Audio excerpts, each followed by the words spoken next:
I still remember the sound before I saw the faces. Glasses clinking, violins weaving a polished melody through the air, heels tapping against marble. Malibu sunlight spilled across rows of white chairs and perfect flower arches. It looked like something out of a bridal magazine. Too glossy, too flawless. I stood at the edge of it all, one foot on the gravel, the other almost touching the aisle runner. For a moment, I felt like a ghost crashing a world that had erased me long ago. Then the whispers began. You know that sudden hush, like the air itself gets heavy? Heads turned, eyes widened, and I walked forward, every step echoing louder than the string quartet behind me. I wasn't on the guest list.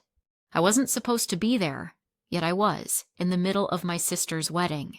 The groom leaned close to Valeria, his voice carried just enough for me to hear. Do you know her? He didn't even know my name. 10 years of absence had turned me into a question mark at my own sister's altar. Valeria froze. Her fingers trembled as they clutched the bouquet.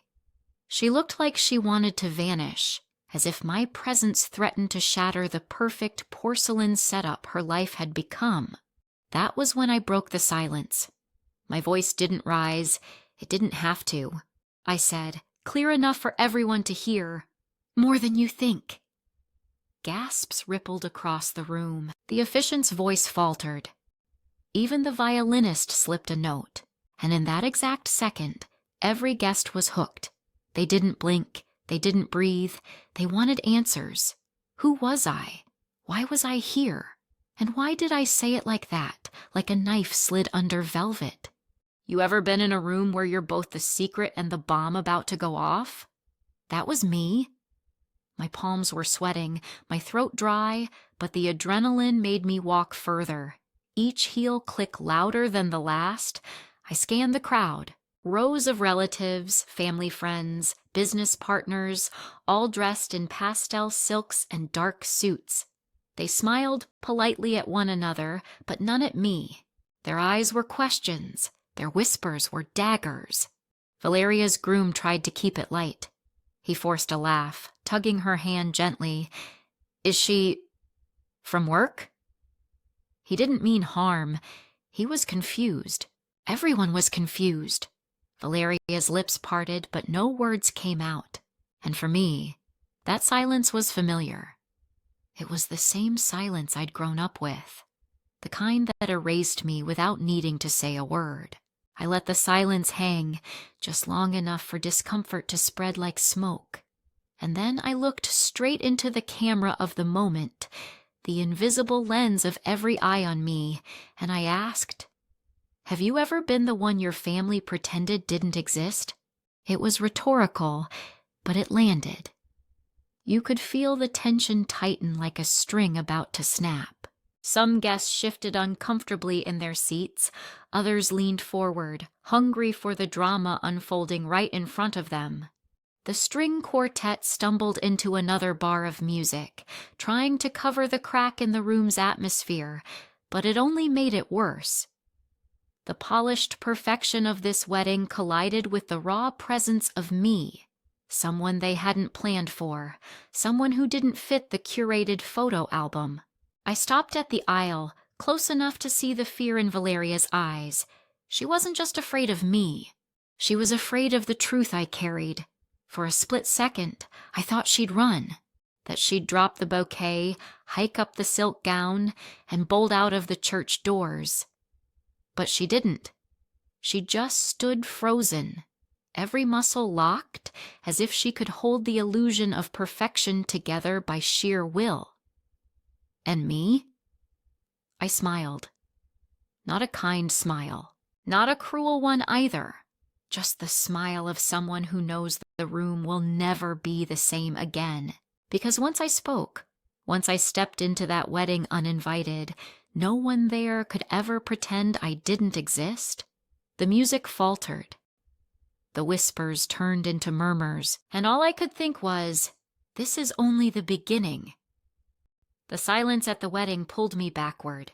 One second I was standing under chandeliers, hearing the weight of whispers. The next, I was in a living room 15 years earlier, staring at a row of framed photographs. Every picture glowed with smiles.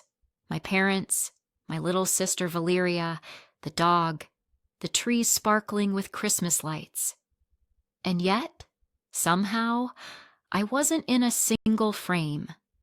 I had been there. I remembered helping hang the ornaments, remembered the itchy sweater with red stripes, remembered laughing when the dog chewed on the ribbon. But in the photographs that made it to the frames, I was gone, cropped out, deleted. It was as if my existence had been edited, erased, like I was a stain they couldn't stand to see. Do you know that sting? Looking at your own family wall and realizing you've been cut out, like you never belonged? That was my childhood. My parents were obsessed with appearances. To them, beauty wasn't just vanity, it was currency. My father, a respected surgeon, believed he could shape anyone into perfection. My mother, once a pageant queen, believed her legacy was measured in looks. And me? I didn't fit their mold. I wasn't tall enough, wasn't slim enough, my nose curved instead of straight. To them, I was a problem to be fixed. I still hear my mother's voice. Camilla, if you just let your father take care of it, you could be stunning. You could be someone. She said it like love was conditional, like belonging had a price tag, but I was young. I wanted to be seen. I wanted to be enough, so I tried. I dieted until my stomach screamed at night. I wore makeup heavier than my face could handle. I compared myself to Valeria every single day. She was the doll everyone adored, and I was the shadow standing beside her. And still, it was never enough. I remember sitting at the dinner table, my father flipping through photos of models. He pointed at their faces, their angles, and then looked at me. One procedure, Camilla, one nose job. It would change everything. I was 17. My hands shook under the table. My appetite vanished, not because I wasn't hungry, but because shame was louder than hunger. It wasn't just about beauty, it was about being accepted. And they made it clear. If I didn't conform, I didn't belong. That Christmas was the breaking point. The camera clicked, the laughter rang, and later, when the prince came back, there was the whole family again, and there I wasn't, cropped clean out. Valeria in the middle, my parents flanking her, the picture-perfect postcard. I held the real photo in my hand, the one before the crop, and there I was, awkward, smiling nervously, standing at the edge. Proof that I had been there. Proof that I mattered, if only for a shutter's flash. I cried into that photo until the edges bent and the ink bled. And I asked myself, if your own family erases you, who's left to see you? The final blow came after graduation. I walked across the stage, diploma in hand, ready to feel proud. And when I looked to the crowd, I saw my parents, stone-faced. No applause, no pride. Later that night, they cornered me. My father's words were cold steel. It's time. We've scheduled your consultation. This is non-negotiable. I said no. For the first time, I said no. My voice shook, but it was firm, and that was it, the ultimatum. Stay and submit to their version of beauty, or leave and lose them. I remember the sound of my suitcase wheels dragging across the tiles, the smell of the house, lemon polish, and fading roses. My mother's back turned as if I were already gone, my father's silence sharper than any words, and Valeria, my little sister, standing by the staircase, her eyes wide with fear, with confusion, with guilt she never spoke. She didn't stop me. Maybe she couldn't. I left with one bag, $500, and a hole in my chest where home used to be. You ever walk out of the only place you've known, not because you want freedom, but because love there has conditions you can't afford? That's the kind of goodbye you never really recover from. And that's why, standing at her wedding years later, Valeria's silence cut deeper than anything. Because I had seen it before, I had lived it. I had been erased once, and I wasn't about to let it happen again. Los Angeles didn't welcome me. It tolerated me. The city stretched out like a mirage. Blinding ocean, traffic that never slept, palms waving like they knew something I didn't. I arrived with a too small suitcase and a promise I made to myself on the bus. If I couldn't be loved for how I look, I'd be loved for what I see.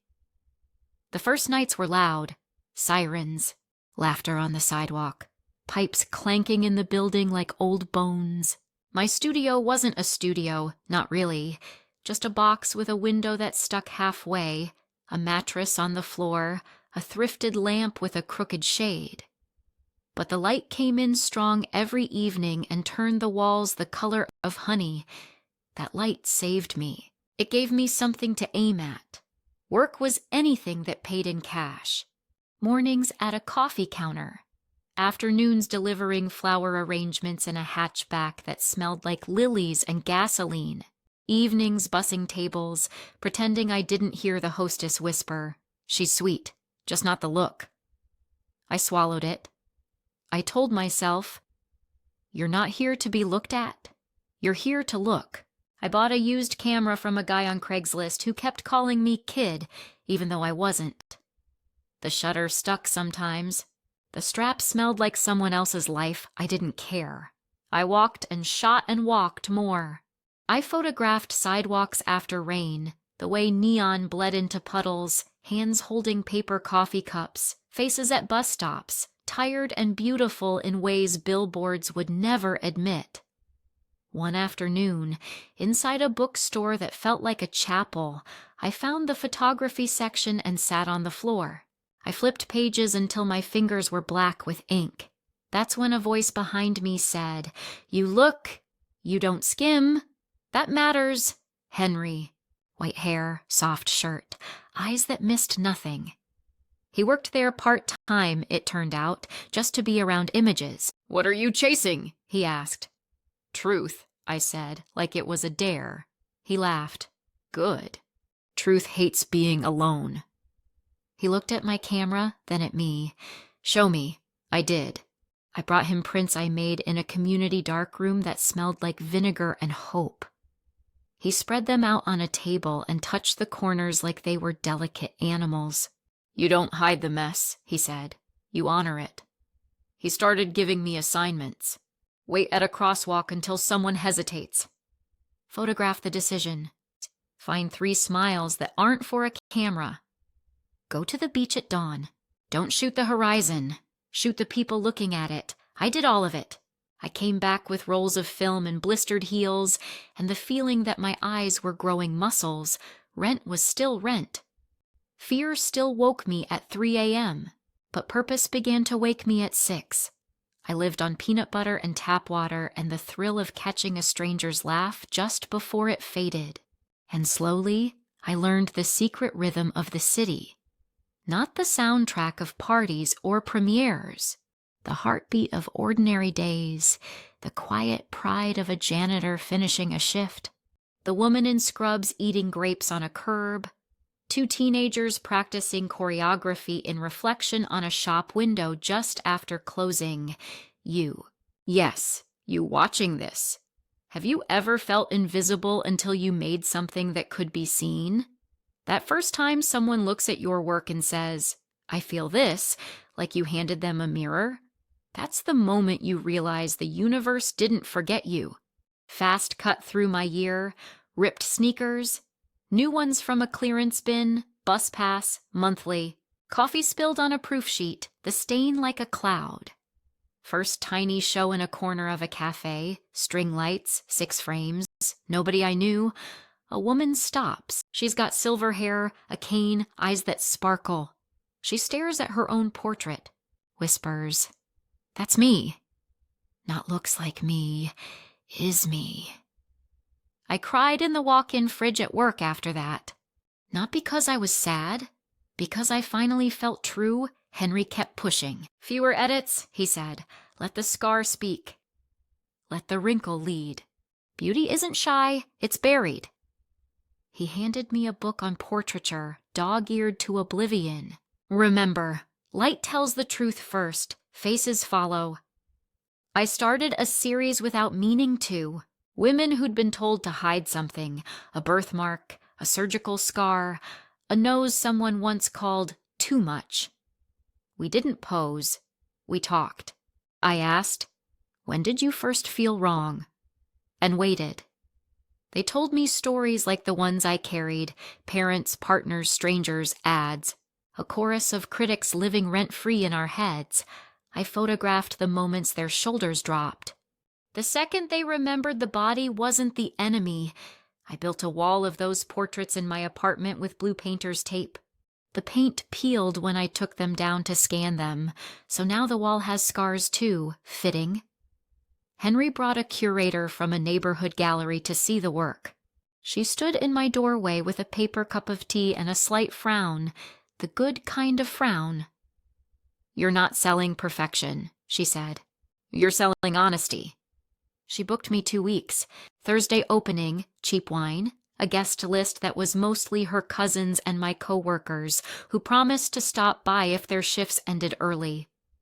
I bought a dress at Goodwill that still had someone else's name scrawled on the tag. I wore it anyway. I pinned my hair back and told myself to stand tall. The room filled slowly, then all at once. Conversations layered over one another like music. People leaned close to read the captions I'd handwritten. Maria, 37, thinks her nose tells her mother's story. Shay, 21, refuses to retouch the acne that taught her patience. Eve, 68, still dances. I watched faces change as they looked, saw posture shift, saw eyes soften. One woman pressed her palm to her chest and didn't take it away. A man wiped his cheek and pretended it was dust. Another person laughed softly, that surprised laugh you make when you stumble into yourself by accident. Someone asked for my card, then another. A small magazine wanted to run 3 images. A brand emailed, then called, then ghosted, then called again when they realized I wouldn't smooth the truth out of my work. I said no. It felt like picking myself over the easy money. It felt like oxygen. The city didn't get kinder, but I got stronger. I learned the light in my neighborhood windows, learned which ones made gold at 5 p.m., learned the alley where the breeze flipped hair just enough, learned my own face in a bathroom mirror without flinching. There were still nights when the old voice returned. If you changed, they'd love you. I answered it out loud, just to hear myself. If they only love me altered, they don't love me. And then I went to bed, because morning meant light, and light meant work, and work meant I was building something that no one could crop me out of. You ever carry a past like a locked box and wake up one day with the key in your pocket?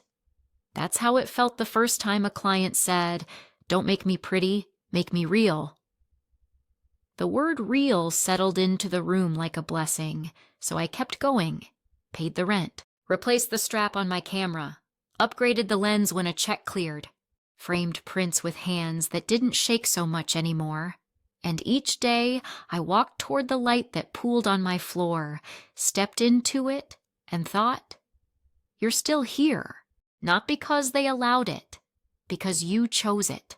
If you've ever wanted someone to see you the way you are, not improved, not approved, just you, stick around. I'm not done, and neither are you. The quartet reached for another sugary melody, but the notes came out wrong, like the song forgot itself. I stood there halfway down the aisle with 100 eyes on me and one truth burning a hole in my throat. Valeria clutched her bouquet so tight the stems squeaked. Jack, her new husband, or almost, tilted his head, polite confusion breaking into a small frown. You could feel the room lean forward. You could feel the room wait. "More than you think," I'd said, and the air had split. "Who are you?" A woman in the second row whispered it like a prayer that wanted an answer and a rumor at the same time. I didn't look at her. I looked at Valeria. "Hi," I said, quiet, the word catching on old grief. "It's been a while. She mouthed my name without sound, Camilla. When was the last time she'd said it out loud? When was the last time anyone in that family said it without tasting metal?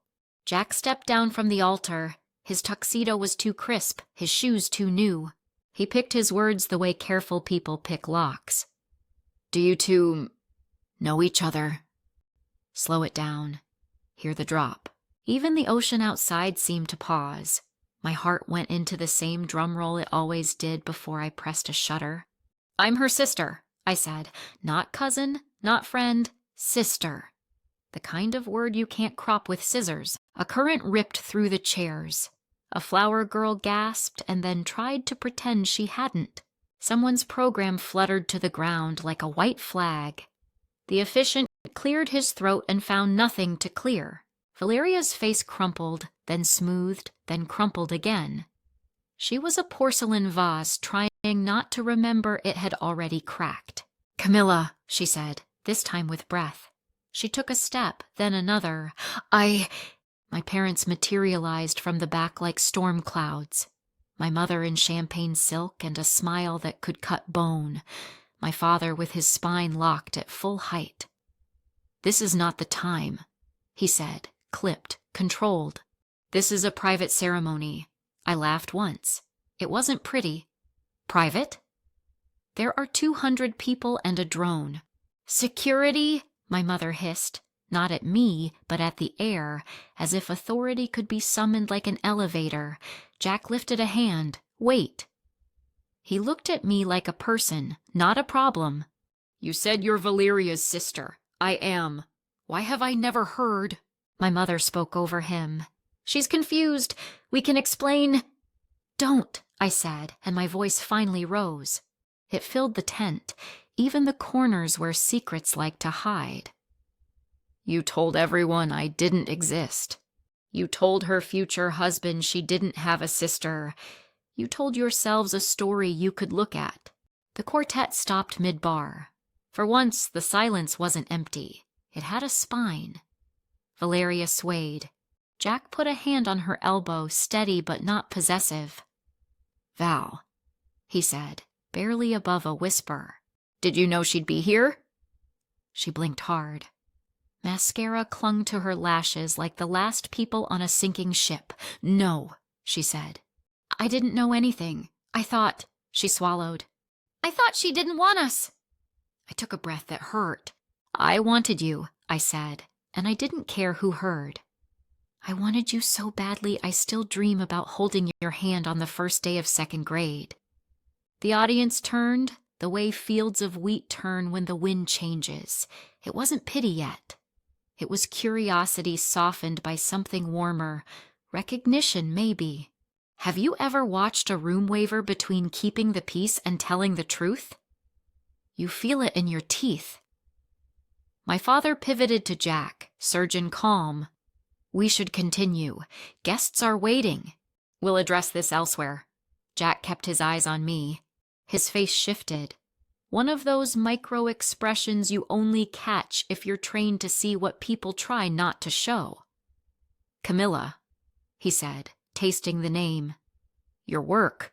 Are you the photographer who did that series? He searched for it, hands describing the shape of an idea. The one with portraits of women, no retouching, just natural light. The gallery in Echo Park? My chest went tight. The world tipped. Here it was, the collision I didn't see coming. Yes, I said. That was me. He closed his eyes, just for a beat, like a memory clicked into place. That show changed the way I run my company. We rethought our brand because of those images. I talked about it in interviews. He looked from me to Valeria. You never said anything. Valeria's mouth trembled. I didn't. How could I? She turned to our parents, small and huge at once. Why didn't you tell me? Why didn't you tell me she was doing that? Why didn't you tell me she was okay? My mother's smile didn't break. It sharpened. This is humiliating, she said. For you, for us.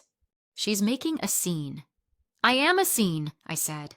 I had to become one because you edited me out of every frame. My hands were shaking, so I folded them around the strap of my bag. You asked me to trade my face for your approval. I chose my face.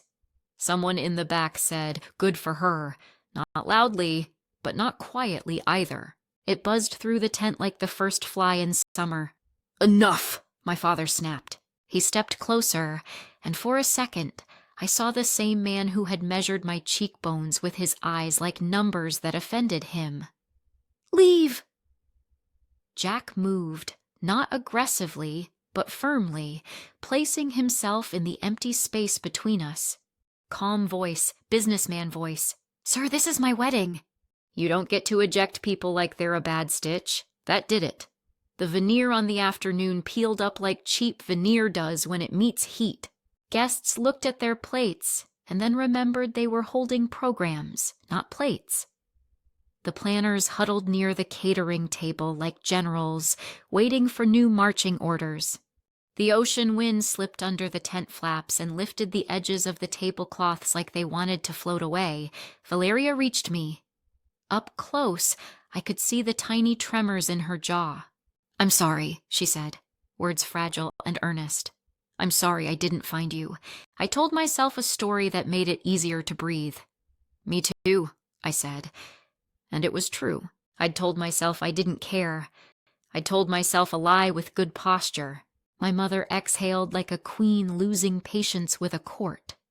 "Darling," she said to Valeria, voice like sugar over glass, "the photographer needs you by the lake, sunset window." Jack didn't look away from me. "Camilla," he said, "would you talk with us?" "Somewhere quieter?" "Don't you dare," my father said. He pointed at me the way you point at a stain on a shirt. "She wants attention." "Actually," I said, "I want air." I looked at Valeria. "Do you?" She nodded once, as if each muscle in her neck had to vote. "Yes." We walked to the side of the tent, past the bar and a tower of champagne that wobbled in protest. A little girl watched us go with her mouth open and her cheeks mean with curiosity. As we slipped into a side garden, the sound of the quartet tumbled behind us and then thinned into birds, into wind, into breath. There was a bench under a lemon tree. The lemons were ridiculous, too bright, too many. I wanted to laugh. I sat instead. Jack stayed standing, hands in his pockets, eyes soft but alert. "Okay," he said. "Tell me what I don't know," I told him. Not everything. How could I? But enough. The edits, the Christmases. The consultations I was supposed to be grateful for. The night I rolled my life out the door on plastic wheels. The way the city held me at arm's length until I gave it something it couldn't ignore. Truth. Henry's name stayed in my throat for later. There are people you introduce like confessions, not credentials. When I finished, nobody spoke. A bee buzzed near the lemons and then decided we weren't interesting. Jack put his hand on the back of the bench, not touching either of us, but near, like a lighthouse standing where it should. "I'm sorry," he said to me, to Valeria, to a whole decade. "I didn't know I married into a secret." Valeria wiped her eyes with the inside of her wrist so she wouldn't smear anything more. "I thought, if I didn't say it," she said, "I wouldn't have to feel it." "Doesn't work that way," I said. "It doesn't," she agreed, a tiny broken laugh hitching in her chest. "God, Camilla, do you hate me?" I looked at the lemons, at the little bumps on their skin that only show up when the sunlight hits them sideways, at the shadow of the leaves on her dress. "No," I said. "I hate what we learned to call love. Footsteps, my parents. Of course. My father didn't sit. He hovered. My mother did sit, but only on the very edge, like the bench might wrinkle her life." "We can fix this," she said. Jack sighed. "Please don't say that word." She blinked. "What word?" "Fix," he said. "People aren't broken products." My father ignored him. "We made choices," he told me, "to give you advantages." The world rewards presentation. And punishes anything outside it, I said. You taught us that so well we kept teaching ourselves. Valeria inhaled, shaky. She turned to our parents. I'm done pretending I don't have a sister. Think about our guests, my mother snapped. I am, she said, surprising all of us. I think they'll be okay watching a family tell the truth for once. You felt the mood pivot, right then, a tiny axis, a slow click. The sound that happens inside a safe when the numbers finally line up. Jack looked at me, then at Valeria. If we pause the reception, he said carefully, and tell people we need a moment, will you both stand with me? He raised an eyebrow at me, at my parents, at fate. We can restart with the truth or we don't restart at all. My mother stood. Absolutely not. My father's jaw tightened. Control is a drug with a nasty come-down. He pointed toward the tent. We're going back, he told Valeria. You will smile, you will pose, and this distraction will be escorted out. Valeria didn't move. She looked at me. Then she reached for my hand. Her palm was cold, mine was shaking. We wove our fingers like kids in a crosswalk. I'm not going anywhere, she said. Loud enough for the lemon tree to hear, loud enough for the wind to carry. Jack nodded. He straightened, not taller, just clearer. Then I'm with you, he said. He stepped away to speak to the planner. I breathed out so slowly it felt like learning again. I squeezed her hand once, twice. You sure? No, she said, honest. But I'm done being sure about the wrong things. We walked back into the tent the way people walk into a storm together, not because it's safe, but because it's time. Jack took the mic. The quartet put their bows down, finally admitting the soundtrack was wrong for this scene. The crowd rotated as one organism. Jack's voice was steady. We're going to pause. We need a moment for family. My mother's smile died in public. My father's eyes did math that came up without a solution. And somewhere in the back, above the clink of a single glass, someone started clapping. One pair of hands, then two, then a scatter of applause that wasn't celebration so much as permission. For us to step away from the lie. This is where I leave you for now, right at the hinge. If you've ever felt a room tilt toward truth and wondered if it would hold, stay. The next part is where the light changes. The morning after the wedding felt like a hangover I didn't earn. No champagne, no celebration. Just a phone that wouldn't stop vibrating, buzz, buzz, buzz. Notifications stacked like bricks I couldn't climb. I brewed coffee I didn't drink and opened my inbox. Subject line shouted at me in rows, interview request. Urgent statement needed. Family response?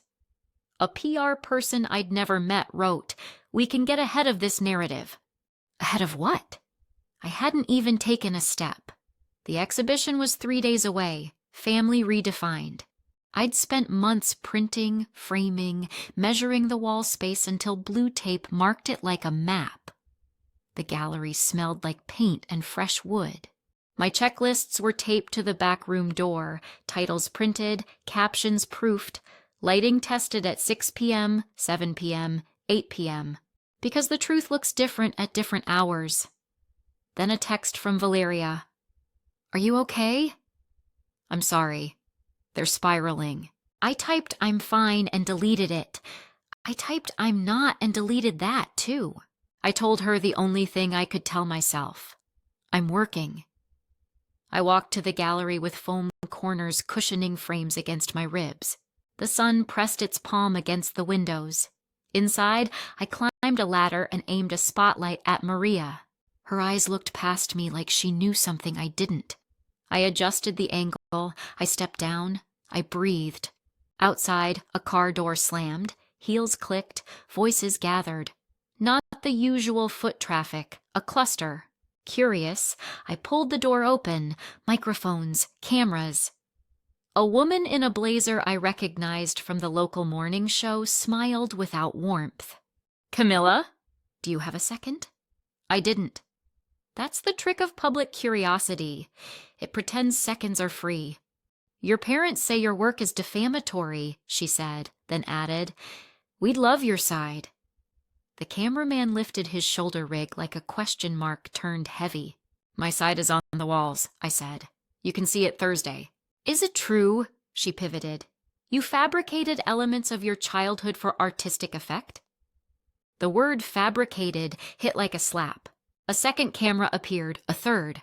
The sidewalk became a stage I didn't audition for. "Look," I said, keeping my voice even. "The exhibit isn't about revenge. It's about reality. Women, faces, stories were told to Doctor. I'm not selling a lie." She leaned in like a cat. "But your parents say the family photos circulating online were altered by you to paint them as abusive. Did you crop yourself out to build a narrative?" The ground tilted. The images in my mouth were tart, like lemons. "No," I said. "They cropped me out. Can you prove that?"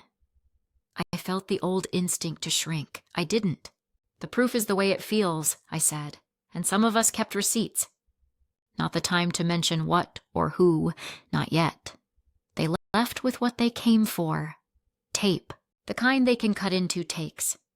I returned inside, hands shaky on the ladder, breath hitching in my throat. I turned off the lights and sat on the floor between two pedestals. The concrete was cool. It steadied me. By noon, headlines multiplied. Local surgeon denies daughter's claims. Beauty or betrayal? Artist accused of smearing family. Wedding shock. Unknown sister. Disrupts Malibu ceremony. Comment sections bloomed like algae. She wants attention. This is brave. Imagine humiliating your parents like that. Imagine being erased. Do you ever read about your own life like it's weather in another state? Sunny here, storm there, except the storm is your face? I closed the tabs, but the noise stayed. The gallery manager, Ava, arrived with muffins we didn't touch. She scanned the headlines, then me. "We can delay," she offered gently. "Push the opening, let it cool."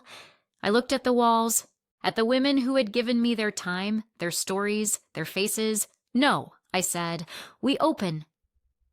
I spent the afternoon adjusting frames an eighth of an inch.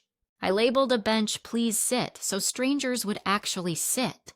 I rewrote a caption that felt too careful. Honesty doesn't need euphemism. It needs light. At 3, my phone rang with a number tagged Media Relations. I let it go to voicemail. It rang again. I answered.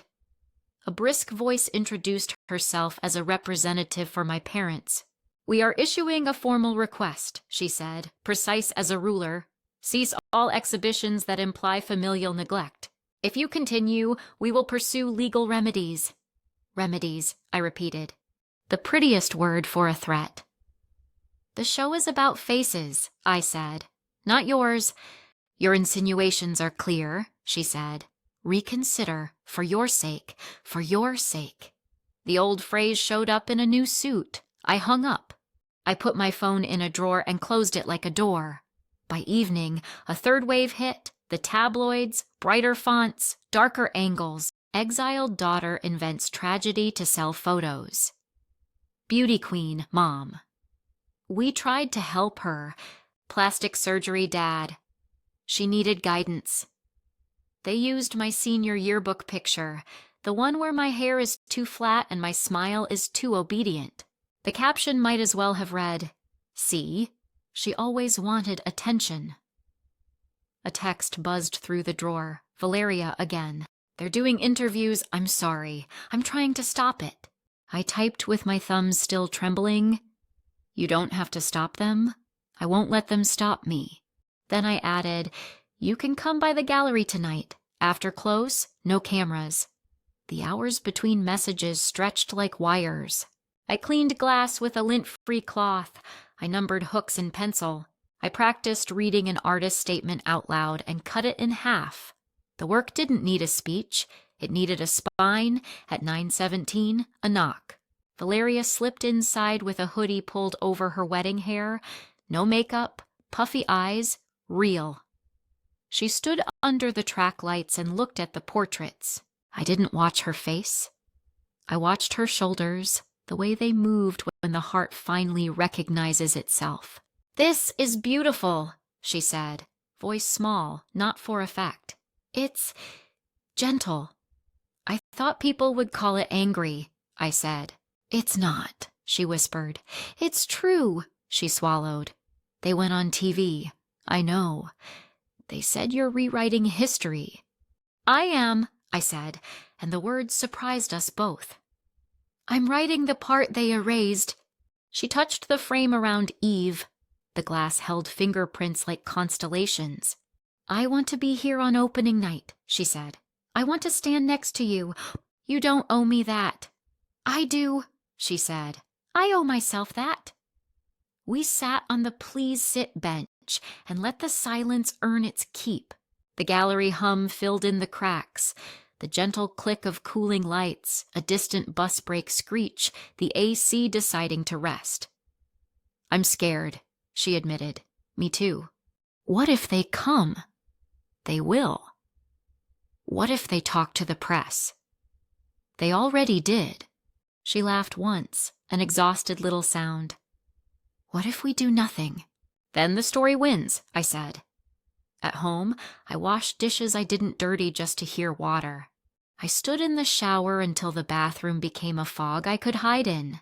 I thought of my father's precise hands and my mother's precise smile and the way precision can slice. I thought of the women in my frames and the way they trusted me to handle their truths. I thought of you. Yes, you. Listening now, wondering if telling your story will blow up your life or build you a bridge. What if it does both? Would you still tell it? I slept badly. I woke before dawn. I walked to the beach with my camera and pointed it at the horizon, not for the cliché. For the faces that face it, a jogger. A man in a suit with his shoes in his hand. A kid throwing bread to gulls. The sky didn't ask for permission to change color, it just did. When I got back, my inbox had a new subject line. Statement from Parents' Council, defamation claim pending. The body of the email was heavy with phrases that smelled like a courtroom, false narrative, irreparable harm. Immediate injunction. I closed the laptop. I picked up a pen. I wrote 3 lines on an index card and taped it inside the gallery door where only I could see. Tell it clean, stand by it, open anyway. If you've ever had your truth questioned by people who trained you to doubt yourself, hear me. Your story doesn't need their permission slip. If this hits close, come to the opening. Stand in the light with me.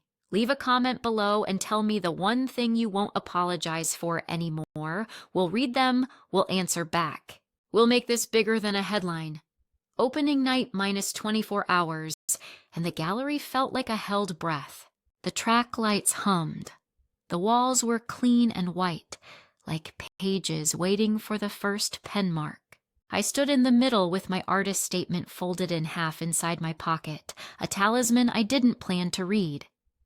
Outside, the city scratched its usual soundtrack across the pavement, buses sighing, a skateboard rattling, someone laughing too loudly into their phone.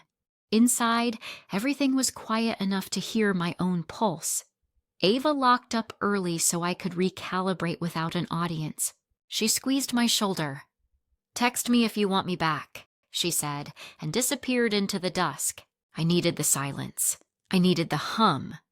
I needed to line up the frames again, because when the world goes crooked, a straight line can save you. That's when a key turned in the front door, not Ava's light tap. A sure, careful slide, and the gentle creak of someone who didn't want to interrupt, but knew they had to. "Camilla?" I knew the voice before I turned. "Henry?" He stepped in with a canvas messenger bag and that same soft shirt he favored, the one that always looked like it had known better summers. His hair was wilder than usual, which meant worry.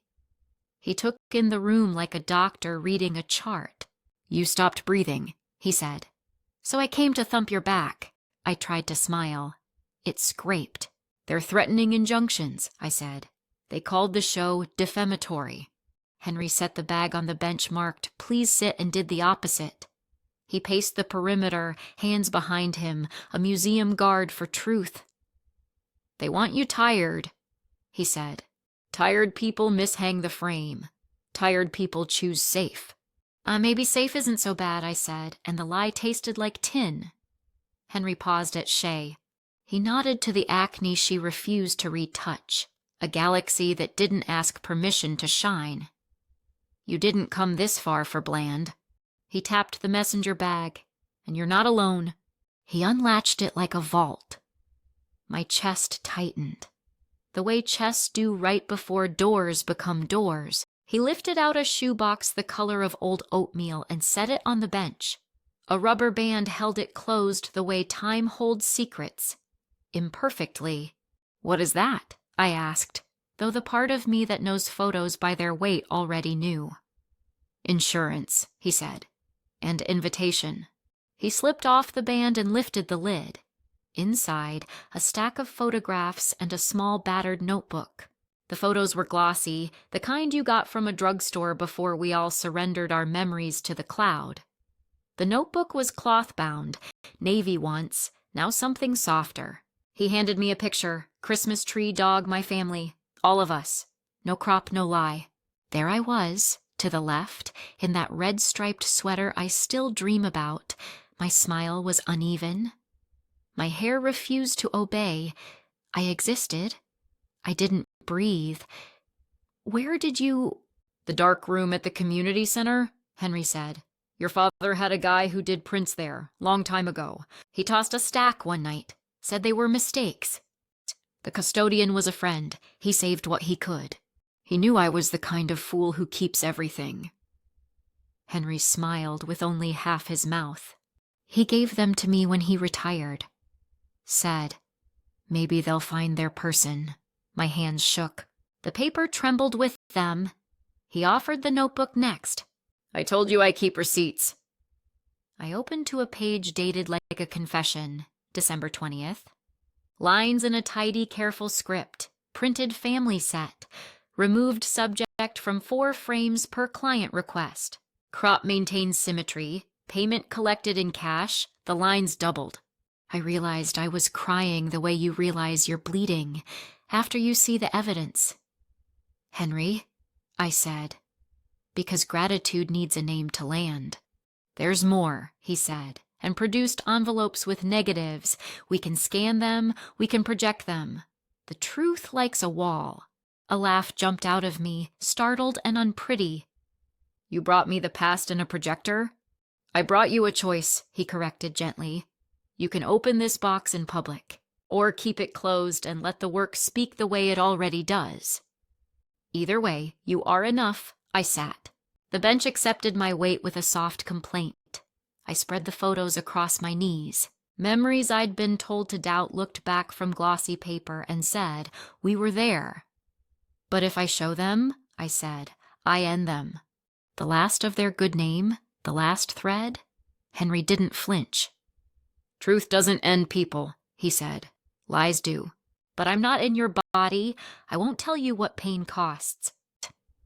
He took my hand, old skin, new resolve.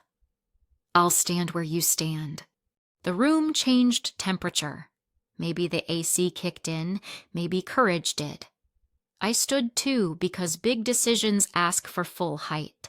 I walked the wall. Maria, Shay, Eve. The series I'd made to Decenter's gloss and center breath. My parents weren't on these walls, but their shadow was in every caption about permission, in every jaw unclenched under natural light. What happens if I let it go? I asked, mostly to the ceiling. The fight, the proof, the need to be right. Henry looked at the pictures, not at me. Then you'll still be right, he said, and you'll still be free. But you'll also leave a door closed that could help someone else get out. It wasn't an accusation. It was an invitation. Again. A knock startled both of us. Not timid, urgent. I wiped my face with the heel of my palm and opened the door. Valeria, hoodie up, wedding hair down, eyes wide. Behind her, Jack, steady as ever. I blinked at the shape of them together. I didn't expect backup. Are we too late? Valeria asked, breathless, like she'd run the last block. Too late for what? To stop them, Jack said, holding up his phone. A live stream poured from it. My mother on a daytime couch, my father in an immaculate suit, a host leaning in like curiosity was compassion. My mother said the word fabrications with perfect teeth. My father said concern the way a surgeon says incision. Lower third, parents speak out, daughter's artistic attacks. There it was, the story. Polished. Valeria winced. They're saying you doctored photos. She swallowed. They're saying you left because you were unstable. The last word broke in her mouth. I can't let this be the only version of us. I stepped aside and waved them in. Henry brought receipts. We circled the bench. I handed Valeria the Christmas print that still warmed my fingers. I watched her face as recognition bit and then held. She touched the image as if touching the page might move time backward. I remember this, she whispered. You stood right there. I spilled hot chocolate on your sweater and cried because I thought you'd be mad. You weren't. She looked up at me, alive with two timelines at once. They took you out.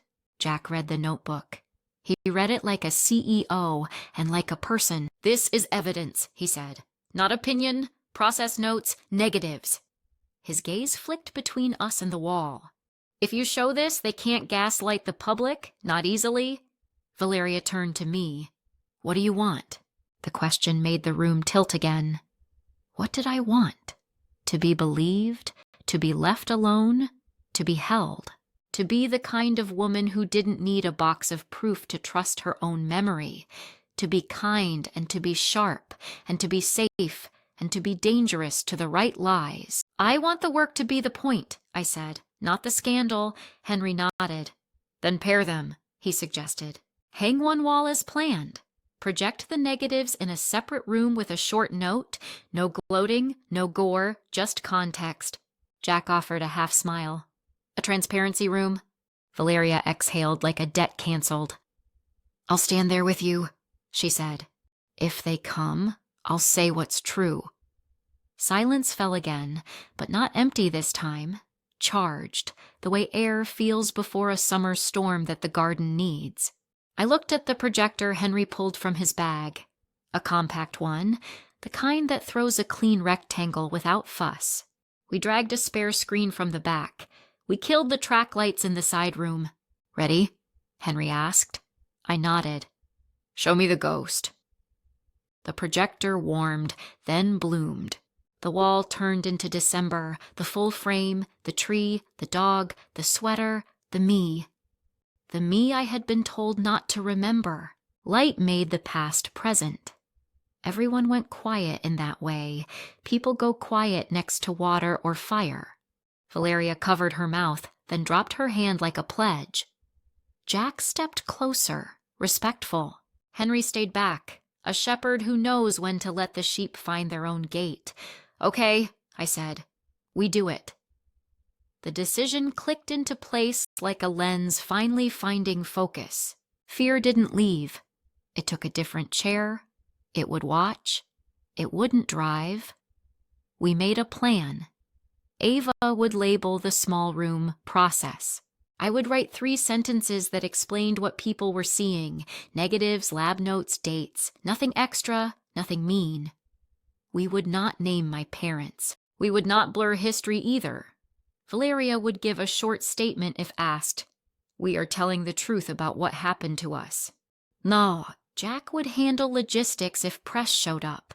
Henry would sit by the projector like a guardian of the real. I drafted the note with a Sharpie because permanent felt right.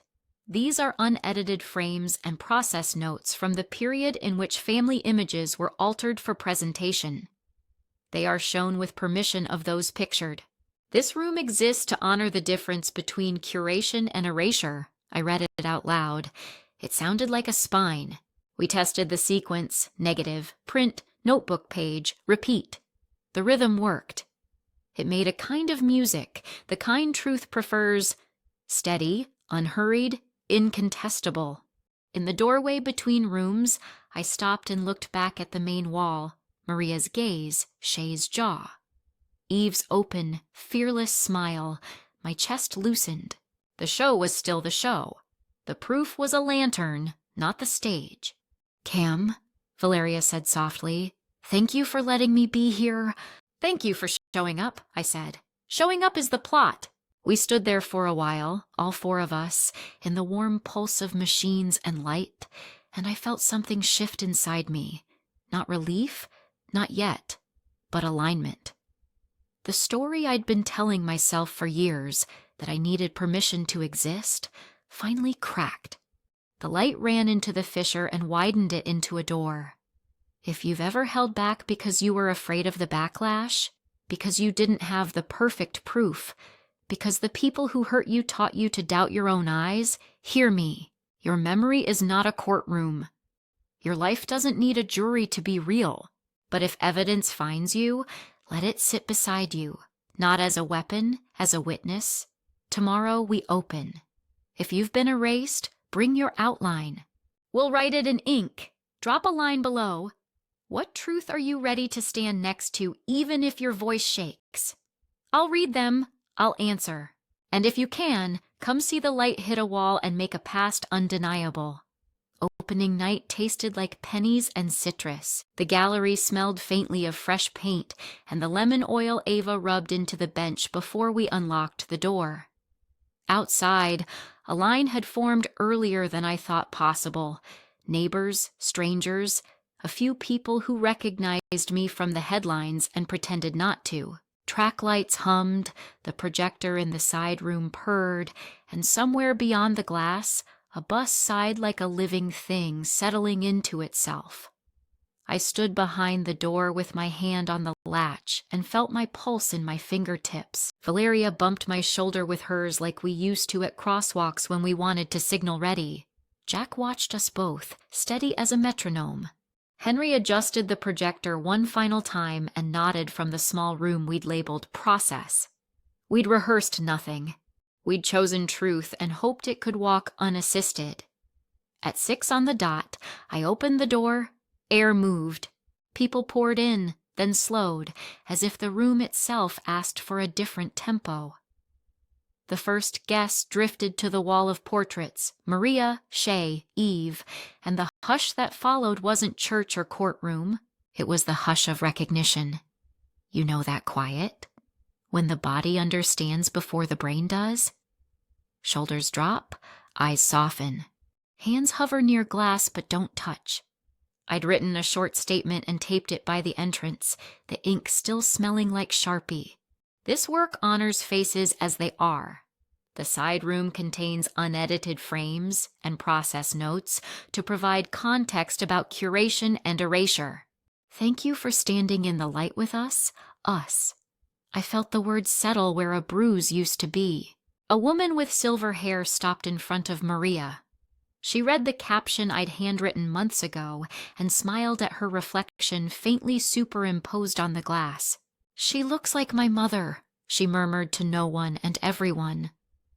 A young man in a denim jacket studied Shay, then touched his own cheek with a careful finger, as if acne had suddenly been recast as topography instead of flaw. A teenage girl took a breath like a swimmer reaching the surface and whispered, "Thank you," to the wall. We let the crowd find its currents. After 15 minutes, I guided a cluster toward the side room. "If you're curious," I said, "this way." The projector splashed December against clean white. Negatives glowed. The notebook page did what a page does best. Told the truth in lines that didn't need adjectives. People read. They leaned closer. They stepped back. No applause, no outrage. Just the sound of minds rearranging furniture. A reporter hovered near the doorway with a small camera, and that smile news people practice in mirrors so it looks like it belongs to every occasion. She raised a hand, asking permission to ask. "Would you like to make a statement on the record?" I lifted my chin. "The show is the statement. Do you allege intentional wrongdoing by your—" Valeria stepped in gently. "We're not here to punish," she said, voice calm and clear. "We're here to tell the truth about what happened to us."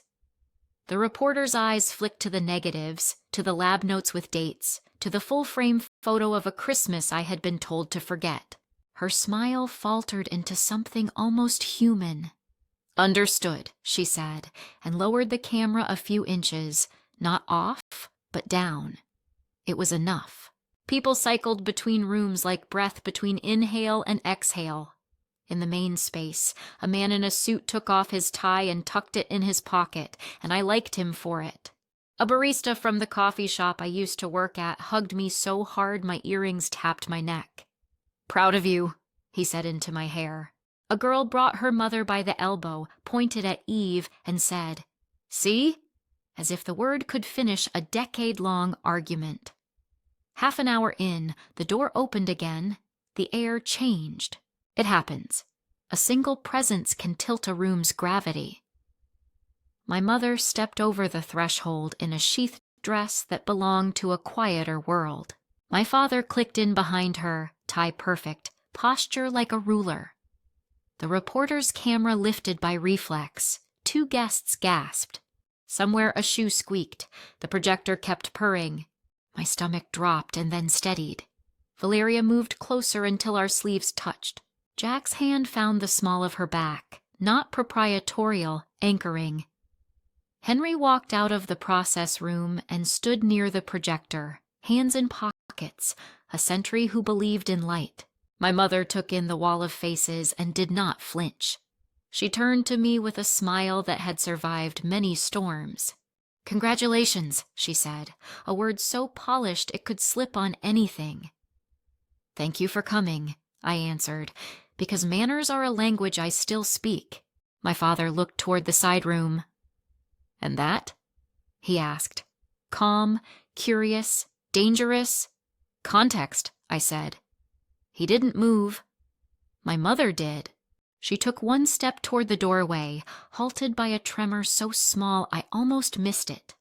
Her eyes, for a fraction, were a daughter's eyes, not a queen's. Then the old light returned, the kind that throws no shadow because it refuses to admit depth. "We'd like to talk," she said. Privately, Valeria's fingers found mine. "We're talking now," she said. Not unkind, not soft. True. Guests felt the temperature drop and pretended to study captions. The reporter hovered like a moth near a porch light, unsure if the heat would be worth it. The room was a violin string pulled tight, one note from singing or snapping. I breathed in lemon oil and old paint and remembered the index card behind the door. Tell it clean, stand by it, open anyway. I turned my body slightly so the crowd could see my face. If a moment becomes public, let it be the honest kind. "Mom," I said, and the word came out lighter than I thought it could. "There are 2 rooms tonight. In one, people are seen as they are. In the other, people see what was hidden. You're welcome in both." For a second, I thought she might go. I saw a flicker. The muscle that tightens when someone decides to walk through a door they've avoided. My father broke the flicker. "We will not participate in a spectacle," he said. Henry's voice floated from the doorway of the process room. "Truth is stubborn. It stands without your participation." My mother's smile thinned. "You did this," she said to him, as if the word curator could be pronounced like culprit. "I found what was thrown away," Henry said. "She decided what to do with it." He tipped his head toward me with a respect that put oxygen back in my lungs. Silence swelled. Then something small and holy happened. A little boy, 4 maybe, tugged at his father's sleeve and pointed at Eve. "She looks happy," he announced with the total authority of a child. The room exhaled. Someone laughed softly. A woman near the back clapped once, a single clap that sounded like a stone hitting water and making ripples that knew exactly where to go. My mother blinked. It was such a human blink that for a moment I remembered the woman who taught me how to braid my hair and burned the pancakes every Sunday. My father's jaw flexed like a man holding a door against wind. He turned to leave. She hesitated, then followed. No statements, no scene. Just footsteps that tried not to echo and did. The reporter didn't chase them. The camera lowered all the way this time. Valeria squeezed my hand so hard my knuckles popped and then laughed through a sob. Did that just happen? It did, I said. And somewhere, deep where old bruises go to retire, something unclenched. After that, the room warmed like a body whose fever has finally broken. A high school art teacher asked if she could bring her class during off hours. A nurse asked if she could buy a print and pay in installments. A man in a slate blazer told me he was sorry for what the press said and didn't look at his shoes when he said it. A grandmother requested a chair and then never sat. Too busy telling me about a time in 1978 when she shaved her head and everyone thought she was ill until they learned joy can look like anything. We drifted toward the process room again and let people enter at their own speed. Some walked in like museums had rules they didn't want to break. Others strode in like living demanded receipts. The negatives shone. The notebook page did not apologize. A few guests cried. Most didn't. Many nodded, the small nod humans give when a puzzle piece clicks. Ava found me near the door and whispered, "There are 3 more lines outside." I blinked at the clock. We'd been open 2 hours and it felt like 15 minutes and a decade. "Do we cut it off?" she asked. I looked at the crowd, at Valeria's profile as she answered a question from a college student with a headscarf and eyes like bright water. At Jack carrying a folding chair to an elderly man without being asked. At Henry watching the projector like a lighthouse keeper who trusts the beam but checks the bulb anyway. At strangers giving each other room to feel without commentary. "Keep it open," I said. "Let them come." Near closing, a woman in a navy coat waited until the room thinned. She approached with a caution that felt less like fear and more like reverence. "My daughter watches your videos," she said. "She sent me here. We don't agree on much. We agree on this." She touched her sternum lightly. "Thank you for not smoothing us out." I swallowed the ache in my throat and found my voice. "Thank you for coming," I said, "for standing here." When the last guest left, the gallery held a soft aftersound. Footsteps that had turned into memory, air that had learned a new shape. We killed the projector. The wall returned to blank, but not to empty. We turned off the track lights. The portraits glowed for a breath longer, as if they'd borrowed daylight and were reluctant to give it back. We locked the door. Outside, the night felt wider. Valeria leaned her head on my shoulder and said nothing for a whole minute. A minute is a long time when you're used to performing. When she lifted her head, her mascara had smudged into something human. "I'm proud of you," she said. "I'm proud of us." "Me too," I said. "And I mean it." Henry tucked the notebook back into his bag like a chaplain shelving a text after a good service. "Light does what it does," he murmured. "You helped it along." Jack looked at me and grinned. "Tomorrow, there will be think pieces." "Let them think," I said. "We'll keep showing." We walked to the corner together. The traffic signal clicked to walk, and the 4 of us crossed like a punctuation mark at the end of a sentence we had earned. I turned back once and saw our reflections ghosted in the gallery window. Soft, imperfect, undeniable. This is where I leave you for now. If you've ever carried a version of yourself someone else wrote, here's your permission to revise. If you've been erased, bring your outline. We'll ink it in. Drop a line below with the truth you're ready to stand beside. Even if your voice shakes, I'll read them. I'll answer. And if this helped, share it with the one person who needs to remember that family isn't a picture that never changes. It's the people who choose you when the camera goes off.